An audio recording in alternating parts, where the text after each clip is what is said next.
शंभर मित्रांनो स्वागत आहे आपल्या टेक बॉय मराठी या यूट्यूब चॅनल। व्हॉट्सअपचे 3 हे अपडेट्स आलेले आहेत आणि त्यातील अपडेट्स तुम्हाला कोणते कोणते भेटलेत ते सगळ्यात पहिले तर मला कमेंट्समध्ये नक्की सांगा। आणि जे की 2 अपडेट्स आहेत ते अजून सुद्धा जे बीटामध्ये आले आहेत म्हणजे अपकमिंग आहेत आणि त्यातील मला एक अपडेट सुद्धा आता भेटलं आहे। कोणते कोणते अपडेट्स आले आहेत काय सगळं काय सांगतो त्याआधी तुम्ही आपल्या चॅनलवर नवीन असाल तर चॅनलला सबस्क्राइब करून घ्या, शेजारची बेल आयकॉन ऑन करा म्हणजे मी इथून पुढे जे व्हिडिओज अपलोड करेन त्याची तुम्हाला नोटिफिकेशन येऊन जाईल। कोणते कोणते अपडेट्स आहेत आणि कशासाठी येणार आहेत आणि सगळ्यात महत्त्वाचे असे अपडेट्स आलेले आहेत जसे की कोणते अपडेट्स कशासाठी यूज केले जातात आणि कोणते किती अपडेट्स असे अपकमिंग आहेत ते सगळं काय तुम्हाला मी आजच्या व्हिडिओत सांगणार आहे। त्यामुळे व्हिडिओ तो लास्टमध्ये नक्की पहा। डायरेक्ट आपल्या मोबाईलच्या होम स्क्रीन जाऊ आणि सगळं काय डिटेल्समध्ये ते जाणून घेऊ। आपण आपल्या मोबाईलच्या होम स्क्रीनवर आलं सगळ्यात पहिले सांगतो तुम्हाला 3 असे खतरनाक अशा अपडेट्स व्हॉट्सअपने आणलेले आहेत आणि ते अपडेट जे की आहेत तुम्हाला सगळ्यात पहिले सांगतो त्यातील 1-2 अपडेट्स तुम्हाला भेटले असतील आणि बीटामध्ये हे सगळे अपडेट सुद्धा अवेलेबल झालेले आहेत। कोणते कोणते अपडेट्स आहेत ते सगळ्यात पहिले तुम्हाला सांगतो। जसं की आता तुम्हाला मी सांगतो सगळ्यात पहिले जे की अपडेट्स आलेलं आहे ते म्हणजे की तुम्ही व्हिडिओ कॉलमध्ये अशा पद्धतीने इथे तुम्हाला दिसत बघू शकता जे की हाताचं जे आयकॉन तुम्हाला दिसत अशा पद्धतीने तुम्ही रिॲक्शन करू शकता कोणालाही व्हिडिओ कॉल केल्यानंतर। हे एक छोटंसं अपडेट्स आलेलं आहे। तुम्ही कोणालाही व्हिडिओ कॉल केल्यानंतर तुम्हाला पण माहिती आहे इन्स्टा म्हणा किंवा कुठेही तुम्ही कॉल केला किंवा लाईव्ह केल्यानंतर जशा पद्धतीतून तुम्हाला जे की इमोजीस येतात तशाच पद्धतीतून आता व्हॉट्सअपमध्ये तुम्हाला इथे हँडचा ऑप्शन येणार आहे। यावर क्लिक करून तुम्ही इथे हँड समोरच्याला सुद्धा ठीक आहे तशा पद्धतीतून जी की आहे तो आयकॉन म्हणजे दिसणार आहे। हे पहिले एक छोटंसं अपडेट्स आलेलं आहे। दुसरं जे की अपडेट्स आलं आहे बघू शकता दुसरं जे अपडेट्स आहेत ते काय आलं आहे सगळ्यात पहिले तर व्हॉट्सअप मी ओपन करून घेतो। हे जे काही अपडेट्स आहे हे तुम्हाला सुद्धा भेटलं असेल कारण की हे बऱ्याचशा जणांना भेटलं आहे। दुसरं अपडेट्स काय आलं आहे जसं की बघू शकता जसं की ह्या चॅटिंगमध्ये मी गेलो आणि समजा मला एखादी PDF स्कॅन करायची असेल तर आता व्हॉट्सअपने स्वतः जी काही PDF स्कॅनचा ऑप्शन दिला जसं की इथे तुम्ही जर या ऑप्शनवर जर क्लिक केलं तर इथे क्लिक केलं त्यानंतर इथे डॉक्युमेंटच्या ऑप्शनवर जर गेला तर इथे आता 2 ऑप्शन्स आहेत। सगळ्यात पहिले तर तुम्हाला इथे 2 ऑप्शन दिसतात। आता इथे काय होणार स्कॅनिंग डॉक्युमेंटचा ऑप्शन इथे येणार आहे तिसरा। हा बऱ्याचशा जणांना भेटला आहे बीटामध्ये आणि बऱ्याचशा जणांना भेटलेला नाही।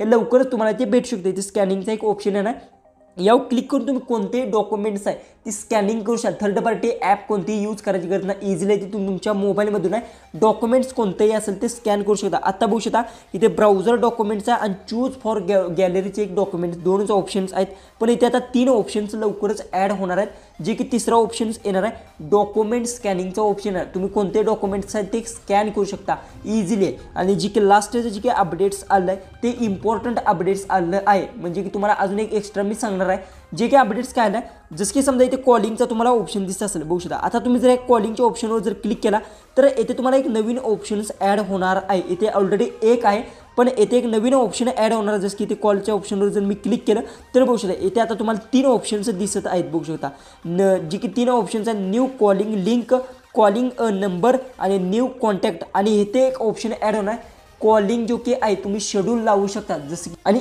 येथून तुम्ही कोणताही कॉल असेल त्याला शेड्यूल लावू शकता आणि तो ऑप्शन पण लवकरच रिलीज होणार। बऱ्याचशा जण इथे भेटला आहे। येथे जे की 3 ऑप्शन्स आहेत न्यू कॉन्टॅक्ट आहे कॉल अ नंबर आणि न्यू कॉल लिंक हे 3च ऑप्शन्स आहेत पण येथे एक नवीन ऑप्शन ॲड होणार आहे त्याच्यामध्ये तिथून तुम्ही कोणालाही कॉल करणार असाल तर त्याला शेड्यूल लावू शकता। जसे तुम्ही व्हॉट्सअपला जसं की स्टेटसमध्ये ठेवताना जसं मी व्हिडिओ केला तुम्ही शेड्यूल लावू शकता तशाच पद्धतीतून आता व्हॉट्सअपने ऑफिशियल काय केलं आहे तुम्ही कोणाचाही कॉल करणार असेल तर त्या व्यक्तीचा नंबर आहे तो शेड्यूल लावू शकता। जसे इन्स्टा म्हणा यूट्यूबला म्हणा व्हिडिओला तुम्ही शेड्यूल लावता तशा पद्धतीतून आता तुम्ही व्हॉट्सअपच्या कोणालाही कॉलिंगला आहे ते शेड्यूल लावू शकता। हे एक अपडेट्स आहे आणि हे मला पर्सनली तर जास्त आवडलं जे की मोरले एक ॲडव्हान्समध्ये तुम्हाला सांगतो ते काय आलं आहे त्यासाठी काय करायचं त्रिलाणीवर क्लिक करायचं सेटिंगमध्ये जायचं आहे त्यानंतर येथे गेल्यानंतर तुम्हाला इथे काय ते इन्व्हाइट फ्रेंडचा ऑप्शन जो की हा दिसत असेल बघू शकता। यावर जर तुम्ही क्लिक केलं तर इथे एक नवीन ऑप्शन ॲड झाला आहे इन्व्हाइट फॉर इंस्टाग्राम बघू शकता। जर तुम्ही त्या ऑप्शनवर जर क्लिक केलं तर ते डायरेक्ट इन्स्टामध्ये रिडायरेक्ट करतं आणि येथून एक गोष्ट सांगतो येथून तुमच्या व्हॉट्सअपला डायरेक्ट कोणताही व्यक्ती आहे तो रिडायरेक्ट करून तुम्ही घेऊ शकता। जसं की इथे तुम्हाला सगळे कॉन्टॅक्ट्स येणार आहेत आता इथे येत नाहीत आणि इथून तुम्ही इथे सिलेक्ट करून घेऊ शकता। जसं की माझं इंटरनेट मी ऑन करून घेतो ओके जे की फेरशी मी जसं की आता इथून व्हॉट्सअपमध्ये जातो आणि फेरशी मी याच्यावर क्लिक करतो। क्लिक केल्यानंतर येथे बघू शकता सगळे कॉन्टॅक्ट्स तुम्हाला इथे दिसून जातील यातील तुम्ही सिलेक्ट करू शकता एक एक आणि इथे इन्व्हाइटवर जर क्लिक केलं जसं की समजा मी आता समजा या व्यक्तीला जसं की आता इथे एखादी व्यक्ती असेल जसं की समजा आता इथून रँडमली मी एखादी व्यक्ती असेल जसं की आता ही व्यक्ती सिलेक्ट केली आणि ह्या इन्व्हाइटवर जर मी क्लिक केलं तर तो व्यक्ती आहे डायरेक्ट माझा WhatsApp without number without link direct आहे तो व्हॉट्सअपला तो रिडायरेक्ट होऊ शकतो, म्हणजे व्हॉट्सअपला जॉईन करू शकतो. हे मला पर्सनली जास्त करून आवडलं. तुम्हाला यातील कोणते कोणते अपडेट्स आलेले आहेत कोणते नाही ते मला कमेंट्समध्ये नक्की सांगा. चॅनलला आपल्या सबस्क्राईब केलं नसेल तर सबस्क्राईब नक्की करून घ्या. तर चला आपण भेटूया उद्याच्या एक नवीन इंटरेस्टिंग अशा व्हिडिओमध्ये.